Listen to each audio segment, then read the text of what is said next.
இன்னைக்கு நம்ம குரோகோஸ் basketball season 2 19th எபிசோட தான் பார்க்க போறோம். எபிசோட ஓப்பனிங்ல மேட்ச் எல்லாம் முடிஞ்சதுக்கு அப்புறம் நம்ம பசங்க ஓகே நம்ம வீட்டுக்கு திருப்பி போய் ஆகணும், ஆனா ஆல்ரெடி ரொம்ப லேட் ஆயிடுச்சு அப்படின்னு யோசிக்கும் போது தான் நம்ம ககாமி பையன் கைஸ் என் வீடு இங்க பக்கத்துல தான் இருக்கு, போய் அவங்க செட்டிங்க போடுவோமான்னு எல்லாரையும் கூப்பிட்டு போயிருந்திருப்பான். நம்ம கோச் ரீக்கும் அவங்களுக்கு சமைக்கிறேன் அப்படிங்கிற மாதிரி சொல்லி எதையோ சமைச்சு கொடுத்துருப்பாங்களா. பட் லக்கிலி இந்த தடவை அது நல்லா இருந்திருக்கு. பரவாயில்லையே எங்களை மாதிரியே நீயும் இம்ப்ரூவ் ஆயிருக்கேன்னு சொல்லி அதையெல்லாம் சாப்பிட்டுறாங்களா. அதுக்கப்புறம் அதே வீட்டுல அலெக்ஸ்னு சொல்லி நம்ம ககாமியை மீட் பண்றதுக்காக ஒரு லேடி ஒருத்தங்க வந்திருப்பாங்க. அவங்க யாருன்னா வின்டர் கப் ஆரம்பிக்கிறதுக்கு முன்னாடி என்னோட மாஸ்டர் கிட்ட போய் நான் ட்ரைனிங் எட்டு வரேன்னு ககாமி சொல்லிட்டு போயிருந்திருப்பான்ல, அது இவங்க கிட்ட தான். இவங்க தான் அலெக்ஸ். இவங்க ஆக்சுவலி NBA விமென்ஸ் டீம்ல இருந்திருக்காங்களாமா, ஒரு professional basketball player. But due to சில உடல்நல பிரச்சனை காரணமாக தொடர்ந்து அவங்களால இந்த ப்ரொஃபஷனல் கரியரை கன்டினியூ பண்ணியிருக்க முடியாது. அந்த காரணத்துக்காகவே யாருக்காவது சொல்லி கொடுக்கறது இல்ல கிளப்ல விளையாடுறது அந்த மாதிரிலாம் பண்ணிட்டு இருந்திருப்பாங்க. அப்படி ஒரு இடத்துல ஸ்ட்ரீட் பாஸ்கெட்பால் பாக்குறதுக்கு வந்த இடத்துல தான் நம்ம டட்சியாவும் ககாமியும் போயிட்டு நீங்க எங்களுக்கு சொல்லி தரீங்களான்னு கேட்டிருந்திருப்பாங்க.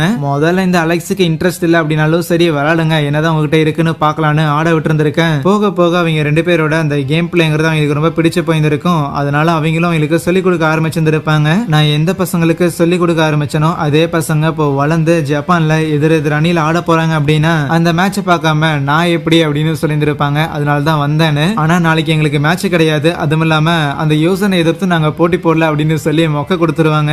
இருந்தாலும் அந்த மேட்சையும் பாப்பேன்னு சொல்லி அடுத்த நாள் அவங்க கூட வேற ஒரு டீமோட மேட்சை பார்க்க போயிருந்திருப்பாங்க. ஷுட்டோகோக்கும் வேற ஒரு டீமுக்குமா இருக்கும். அதை பார்த்து அலெக்ஸுமே பரவாயில்ல அமெரிக்கன் பிளேயர்ஸ் மாதிரி ஹைட் வெயிட் எல்லாம் உங்களுக்கு இல்ல அப்படின்னாலும் ஓரளவுக்கு நீங்க எல்லாரும் டாக்டிக்கலா ஆடுறீங்க, அதனால எனக்கு ஜாப்பனீஸ் பாஸ்கெட்பால் பாக்குறது கொஞ்சம் ஜாலியா இருக்குன்னு சொல்லுவாங்களா. அவங்க ஷுட்டோகோக்கு ஆப்போசிட்ல ஒரு பிளேயர் இருப்பான். அவன் மேல இந்த அலெக்ஸுக்கு கொஞ்சம் இன்ட்ரெஸ்ட் இருக்கும். பரவாயில்ல அந்த பையன் நல்லா பண்ணுவானோ அப்படின்னு எதிர்பார்த்தேன். அவன் நல்லா பண்ணுவான் அப்படிங்கறதுல எந்த ஒரு டவுட்டும் கிடையாது. இருந்தாலும் அவனோட ஆப்போனன்ட் யாருங்கிறத நீங்க மறந்துடக்கூடாதுன்னு. ஏன்னா அங்க மிடோரிமா இருக்கிறான். 109-71 சொல்லி அங்க அசால்ட்டா அவ்வளோ டிஃபரன்ஸ்ல மேட்ச் முடிக்கிறானுங்க. மேட்ச் பார்த்து முடிச்சுட்டு திருப்பி வந்துகிட்டு இருக்கும் போது எப்பாப்பா இந்த ஜெனரேஷன்ஸ் ஆஃப் மிராக்கிள் பிளேயர்ஸ் ஆடுறத எத்தனை தடவை பார்த்தாலும் கண்ணே எடுக்க முடிய மாட்டேங்குது, எத்தனை தடவை பார்த்தாலும் ஒரு மாதிரி மிரட்சியிலே வச்சிருந்திருக்காங்கன்னு நினைப்பான். அதுக்கு ககாமியும் இங்க இருக்கிற எல்லா ப்ரீஃப்ரக்சர்ல இருக்கிற பெஸ்டான டீம்ஸ் எல்லாத்தையும் பொறுக்கி தான் இந்த ஒரு டோர்னமெண்ட்டே கண்டக்ட் பண்றாங்க. ஆகையால் எந்த டீம் ஆடினாலும் அந்த கேமுங்கிறது பெட்டரா தான் இருக்க போது. அதுலயும் ஜெனரேஷன்ஸ் ஆஃப் மிராக்கிள் சேர்ந்த பிளேயர்ஸ் ஆடுற கேம் யோசிச்சு பார்க்க முடியாத அளவுக்கு சூப்பர்பா இருக்குது அப்படின்னா அதுல ஆச்சரியப்படுறதுக்கு எதுவும் இல்லைன்னு சொல்ல இதை கேட்ட ரீக்கவும் அடுத்தவங்க பெருமையை பேசினது போதும், நமக்கு இன்னொரு மேட்ச் இருக்கு, அந்த கேமை போய் நம்ம ஸ்டடி பண்ணணும்னு சொல்லிட்டே இருக்கேன். அப்ப அலெக்ஸ் என்னன்னா நம்ம ககாமியை தனியா கூப்பிட்டு இந்த பையனை நான் தனியா கூப்பிட்டு போறேன், சில விஷயங்கள் சொல்லி தர வேண்டியது இருக்குதுன்னு சொல்றாங்க. சரின்னு நம்ம பசங்களும் அங்க இருந்து கிளம்பி இருக்க பார்த்தா குரோக்கோ அவங்க கூட கிடையாது. ஏன்னு பார்த்தா குரோக்கோ நேரம் அவமனைய போய் மீட் பண்ணிட்டு எனக்கு எப்படி ஷூட் பண்றதுன்னு சொல்லி கொடுக்குறியான்னு கேட்டிருந்திருப்பான். இதை ரீகோ கிட்ட சொல்லிட்டு தான் அங்க இருந்தே கிளம்பி இருந்திருப்பான். ஏன்னா இந்த ஷூட்டிங் அப்படின்னு வந்துட்டா அதுல அவனே தவிர பெஸ்ட் வேற யாரும் கிடையாது. அதனாலதான் இதை கேட்ட பசங்களும் அவனே பெஸ்டான பிளேயர் தான், அதுல எந்த ஒரு டவுட்டும் கிடையாது. இருந்தாலும் நேத்து தான் அவனை தோக்கடிச்சிட்டு இன்னைக்கே போய் அவன்கிட்ட கத்துக்கணும் அப்படின்னு நிக்கிறது கரெக்டா இருக்குமான்னு யோசிக்க அது கரெக்டா இருக்குமோ இல்லையோ, பட் இருந்தாலும் ஒரு 2 நாளுக்குள்ள நம்ம குரோக்கோவால எந்த அளவுக்கு தான் ஷூட்டிங்க கத்துக்க முடியும் அப்படின்னு கேப்டன் ஹியூகா கேட்கும் போது அதுக்கு ரீகோ 2 நாள்லாம் யாராலையும் கத்துக்க முடியாது. அதே நேரத்துல குரோக்கோ இந்த 2 நாள் தான் ஷூட்டிங்காக பிராக்டிஸ் பண்ண போறான் அப்படின்னும் கிடையாது. இன்னும் சொல்ல போனா வின்டர் கப் ஆரம்பிக்கிறதுக்கு முன்னாடி அப்ப நமக்கு பிராக்டிஸ் கொடுத்தாருல, அந்த டைம்ல இப்படியே போச்சுன்னா குரோக்கோ அவனோட லிமிட்டை ரீச் பண்ணிடுவான் அப்படின்னு சொன்னாரு. அந்த லிமிட்டை ரீச் பண்றதுங்கிறது அவனோட பாசிங் டெக்னிக் தான். ஏன்னா அவனால பாஸ் மட்டும் தான் பண்ண முடியும்னா அந்த பாஸ் அவனால எவ்வளவு நேரம் பண்ண முடியும், அதுல எவ்வளவு வெரைட்டியா தான் கொண்டு வர முடியும். அதனால வேற வழி இல்ல, அவன் ஷூட் பண்ணியாகணும். ஏன்னா டீமுக்கு உதவிகரமா இருக்கணும்னா இதையும் பண்ணணும் அப்படின்னு தான் நம்ம குரோக்கோ பையன் நினைக்கிறான். இதை கேட்ட கியோஷி சீனியருக்கும் புரியுது. ஏன்னா அவனோட வேனிஷிங் டிரைவ்ங்கிற மூவ் வந்து யாராவது அவன் இருக்கிற பால பிடுங்கறதுக்காக கிட்ட வந்தா மட்டும்தான் ஒர்க்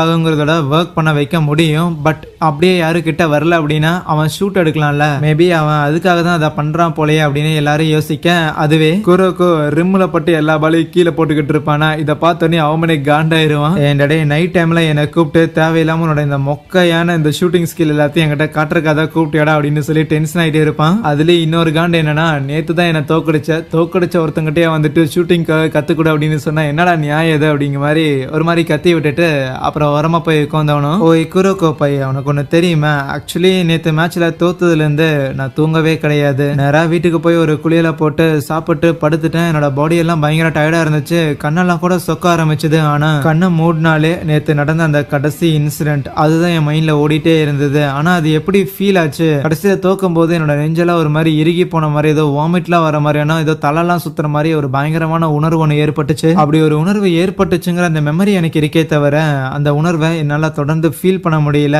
அதனாலேயே கூடிய சீக்கிரம் திருப்பியும் பாஸ்கெட் பால் கையில எடுத்து விளையாடணும் அப்படிங்கிற மாதிரி நினைச்சுக்கிட்டு இருந்தேன். அதே டைம்ல தான் நீயும் கூப்பிட்ட. சரி இருக்கட்டும், தேவையில்லாத விஷயங்கள்ல கிளறின காரணத்துக்காக இப்போதைக்கு நானும் கூட விளையாட போறேன்னா உனக்கு ஷூட்டிங்க்கு பிராக்டிஸ் கொடுக்க போறேன். வந்து சீக்கிரம் பால போடுறான்னு கூப்பிட்டா நம்ம குரோக்கோ அவங்க மிடில் ஸ்கூல்ல பிராக்டிஸ் பண்ண அந்த ஞாபகங்கள்லாம் யோசிச்சு பார்த்துட்டு இருப்பான். அடுத்த நாள் நம்ம ககாமி பையன் நேரமா எந்திரிச்சு போய் நம்ம அலெக்ஸ் கூட ட்ரைனிங் எடுத்துக்கிட்டு இருக்கேன். அலெக்ஸ் பார்த்தா ககாமியை பிசிக்கலி ட்ரெயின் பண்றத விட மென்டலி ட்ரெயின் பண்றதா ரொம்ப முக்கியம் அப்படின்னு நினைக்கிறாங்க. அவமனையும் ஒரு பக்கம் குரோக்கோக்கு ட்ரைனிங் கொடுத்துக்கிட்டு இருக்கேன். அதுவே நம்ம கோச் வரைக்கும் பசங்களெல்லாம் உட்கார வச்சுட்டு ஆப்போனன்ட்ஸோட இந்த ஸ்ட்ராட்டஜி அது எல்லாத்தையும் போட்டு கொடுத்துட்டு இருக்காங்க. 2 நாளும் முடியுது. இந்த 2 நாள்ல பார்த்தா ஆல்ரெடி நிறைய ஸ்கூல் பார்ட்டிசிபேட் பண்ணியிருந்திருப்பாங்க. அந்த எல்லா ஸ்கூலுக்கும் மேட்ச் ஃபர்ஸ்ட் ரவுண்ட் நடந்து முடிஞ்சு அதுல ஒரு ஏறத்தாழ ஒரு 32 டீம் ரிமைனிங் இருக்கிறாங்க. இப்போ இந்த 32 டீமுக்கு ஒரே நல்ல மேட்ச் நடக்க போகுது. 16 மேட்ச். இந்த மேட்சுக்கு நம்ம ஹீரோஸ் கிட்ட வேற ஸ்ட்ராட்டஜி இருக்கு. ககாமி அண்ட் குரோக்கோ இவங்க 2 பேரையும் உட்கார வச்சுட்டு மிட்டோபியும் இன்னொரு பையனையும் டீம்ல எடுத்துக்கிட்டு மேட்ச்ல ஏறாங்க. அங்கேயே இந்த ஒரு எபிசோடை முடிக்கிறாங்க. So thank you.